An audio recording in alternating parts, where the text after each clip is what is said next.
Hi, welcome to Telangana banker. చాలామంది నన్ను comment సెక్షన్లో అడిగినారు ఆర్ఆర్బి పిఓ ప్రిలిమ్స్ గురించి కూడా వీడియో చేయండి అని. So I'm doing that. And ఇది మెయిన్, నేను ప్రతి వీడియోలో చెప్పినట్టు these are the 3 main aspects on which the cut off is decided. ఒకటి వేకెన్సీస్, ఒకటి కాంపిటీషన్, ఒకటి question paper difficulty. And vacancies మనకు లాస్ట్ టైం 225 ఉండే అండ్ ఈసారి 225 ఉండే. కానీ డిఫరెన్స్ ఎక్కడ వస్తుంది అంటే, మనకు లాస్ట్ టైం ఏపీలో వేకెన్సీస్ 300 ఉండే, ఈసారి 0. సో ఏపీ వాళ్ళంతా తెలంగాణకి మూవ్ అయ్యిండ్రు, కాంపిటీషన్ చాలా మంది. సో మనకు కాంపిటీషన్ పెరిగినందుకు క్వశ్చన్ పేపర్ డిఫికల్టీతో సంబంధం లేకుండా మనకు కట్ ఆఫ్ అనేది పెరుగుతుంది.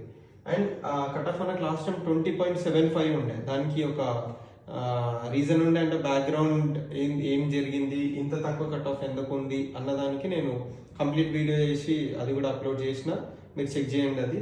అండ్ ఈ ఇయర్ 2025కి వస్తే 20.75 కంటే చాలా ఎక్కువ ఉంటుంది కట్ ఆఫ్, డబల్ ఉంటుంది. అండ్ అవి కేటగిరీ వైజ్ ఎట్లా ఉంటుంది అంటే, ఎస్టీ అయితే 35 to 38, ఎస్సీ అయితే 38 to 40, ఓబీసీ అయితే 42 to 45, ఈడబ్ల్యూఎస్ అయితే 40 to 43, అండ్ ఓసీ అయితే 45 to 48. అండ్ ఒకవేళ మీరు ఓబీసీ అయ్యి ఉండి 40 దాకా రీచ్ అవుతుంది, ఓసీ అయ్యి ఉండి 40 to 43 వస్తుంది, అండ్ అన్ని ఇప్పుడు ఈడబ్ల్యూఎస్ అయ్యి ఉండి మీరు 38 to 40 వస్తుంది, ఈ రెండు కూడా ఎస్సీ ఎస్టీ కూడా ఒక 2 మార్క్స్ తక్కువ అయినా కానీ మీరు రీచ్ అవుతుండ్రు అన్నీ మీకు అనిపిస్తే మీ score, you start preparing for mains. ఎందుకంటే దానికి ఎక్కువ టైం లేదు, హార్డ్లీ 18 days ఉంది అంతే. సో ఈ 18 daysలో మీరు ఎంత కవర్ చేయగలుగుతారో అంత కవర్ చేయండి, అంత ప్రిపేర్ కాండి.